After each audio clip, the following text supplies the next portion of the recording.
o sistema alfanumérico, você pode entender como codificação, a codificação propriamente dita. O código da CIF é a união, representa a união da categoria com o qualificador, ou com os qualificadores.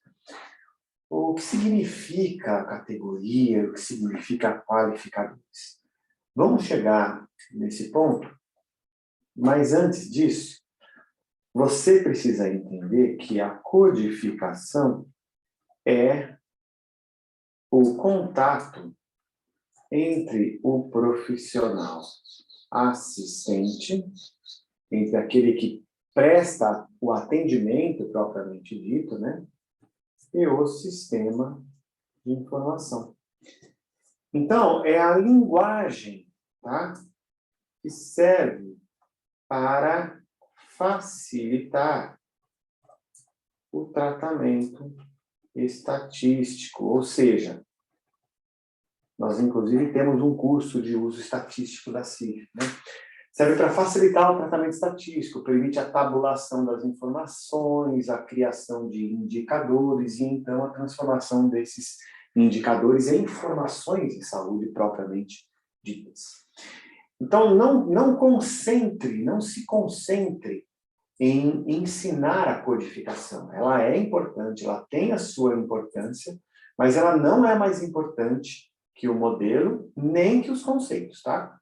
Veja que eu disse que essa ordem é uma ordem temporal, você primeiro ensina o modelo, depois os conceitos e depois a codificação, né, ou o sistema alfanumérico, e também é uma ordem de importância, tá? O modelo é mais importante do que tudo, depois os conceitos e depois o sistema alfanumérico, quer dizer, o jeito de pensar é mais importante, depois o jeito de falar e escrever, e aqui você vai aprender que é o jeito de se comunicar com os sistemas de informação, tá? Que aqui você vai gerar, né? Geração de indicadores de funcionalidade. Tá bom? Isso aqui eu vou deixar grifado. Isso é o terceiro pilar, e ele é realmente, de fato, importante.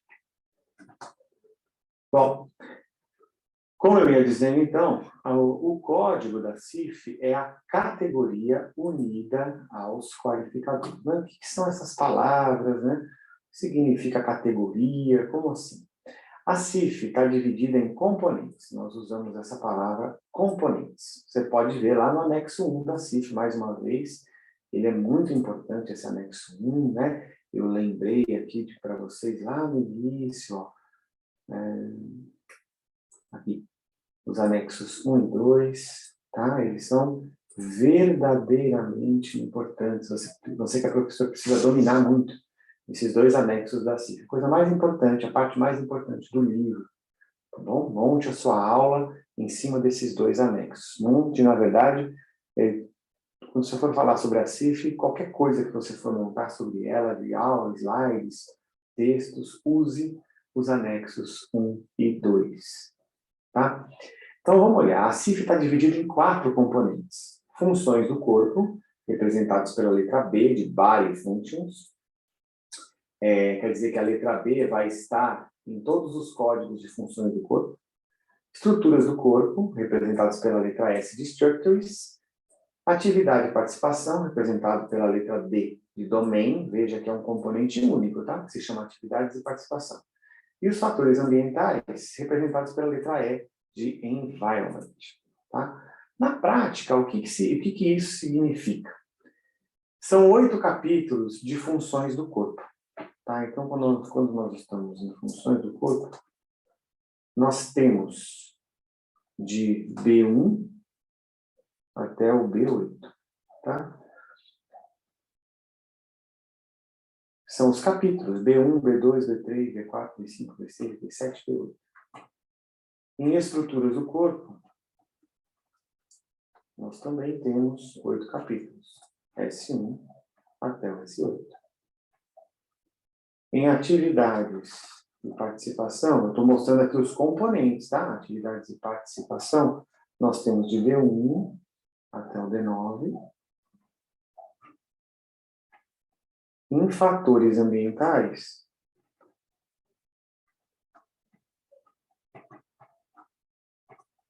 nós temos do E1 até o E5. São 5 capítulos apenas. Então, são 30 capítulos na CIF, certo? 8, 16, 25, 9 e com mais 5, 30.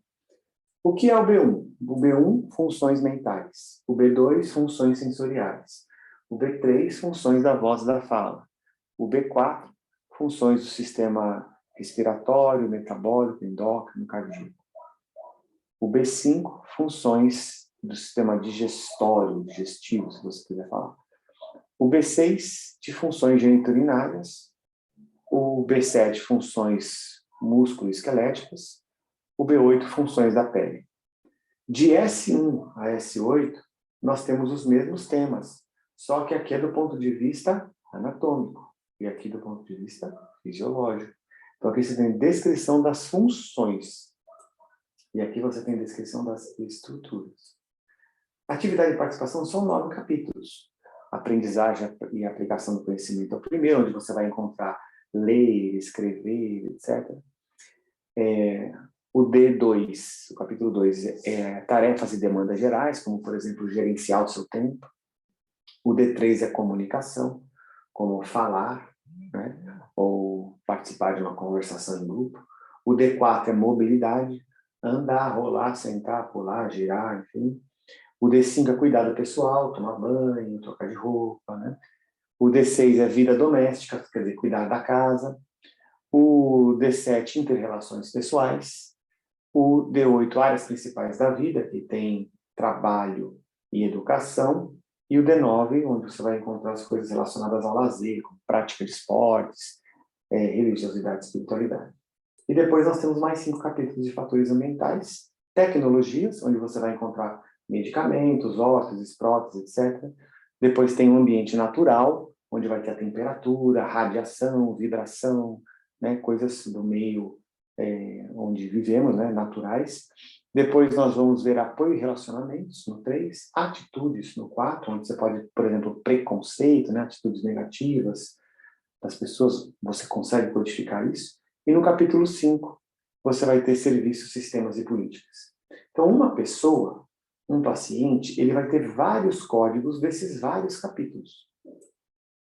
Tá? Então, como que é o código da CIF? Eu vou dar um exemplo aqui de cada um. Vou dar um exemplo de B, vou dar um exemplo de S, vou dar um exemplo de D e vou dar um exemplo de E. Tá bom? Sempre a letra minúscula. Então, ó, B7 é o capítulo 7 de funções do corpo, certo? B7 é o capítulo 7 de funções do corpo. B730 significa funções da força muscular. B732, força muscular de um lado do corpo. Então, isso aqui é uma categoria da CIF. B732. Nada disso precisa ser decorado, estou apenas dando um exemplo aqui, tá? E aí vem o qualificador, que é também uma representação numérica do grau de problema, ou da gravidade da alteração na função.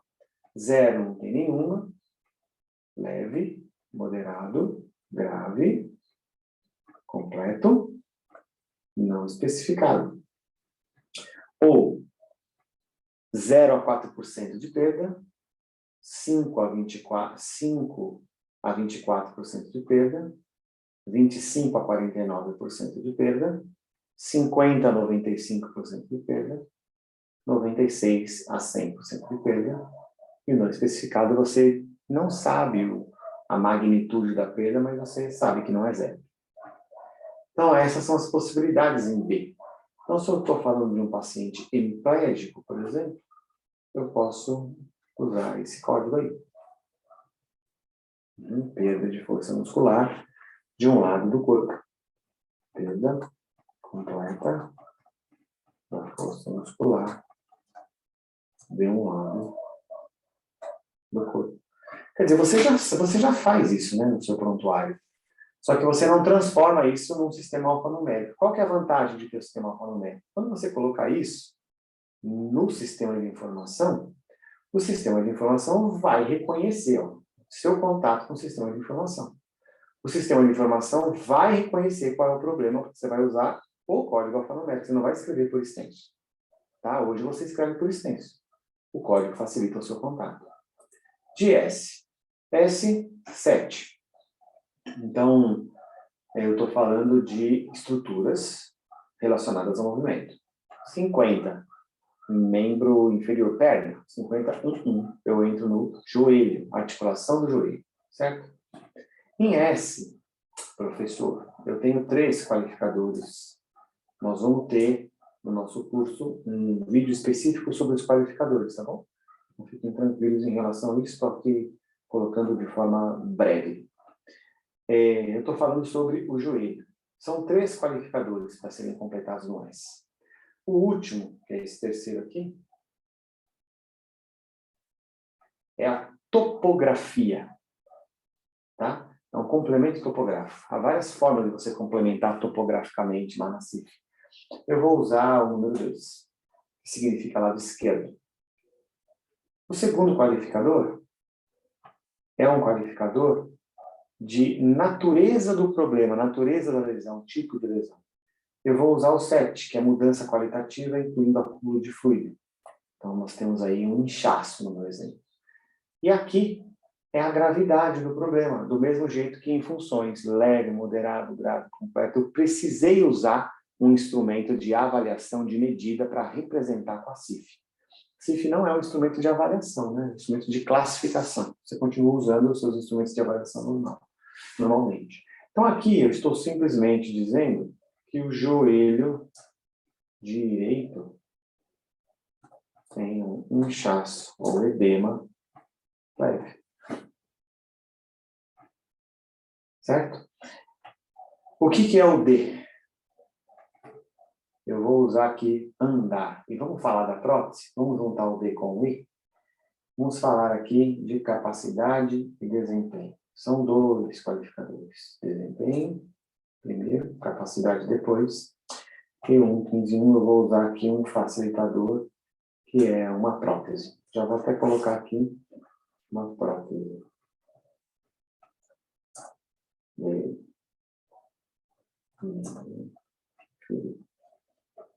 A prótese da perna, que seja. Letra minúscula, tá bom? Como um facilitador. E o que acontece aqui com o andar? A pessoa tem capacidade de andar? Não, não tem. É 4. Ela não tem a perna, vamos supor que seja um amputado, né? Só que com a prótese ela consegue andar. Então o desempenho é 0. Então o que eu estou dizendo aqui?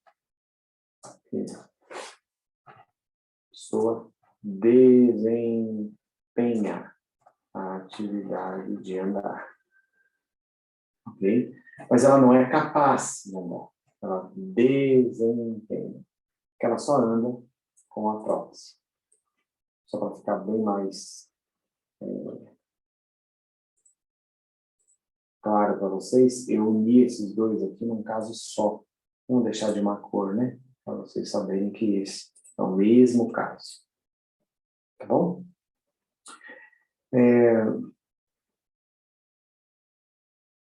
Ok. Muito bom. Aqui eu fiz uma pequena revisão. Onde que você vai colocar isso? Onde que você vai colocar isso? Você que é professor, professora, incluir na prática clínica supervisionada. Pessoal, tem algumas universidades que falam sobre, né, da área da saúde, todo o curso de graduação na área da saúde tem a parte prática, né? As pessoas costumam chamar isso de estágio. Gente, o conceito de estágio é um conceito de pré-trabalho, né? O estagiário é aquele que está em um local fazendo o estágio e ele vai se tornar profissional ali naquele local, é uma coisa vinculada diretamente ao trabalho. O que não se aplica à formação. Na graduação, quando nós vamos para o vulgo estágio, nós estamos praticando para aprender sob a supervisão de um professor. Então, é ensino, não é um pré-emprego, faz parte de ensino, tá? Também é ensino, também é aula, também é prática docente. Portanto, é mais adequado chamar esse momento, as pessoas colocam um sobrenome que é estágio curricular, né, para levar isso para a questão do estudo. É estágio curricular, o estágio, na verdade, é ensino. Faz sentido dizer assim, mas é mais seguro você chamar isso de prática clínica supervisionada por um professor, porque isso é um processo de aprendizagem.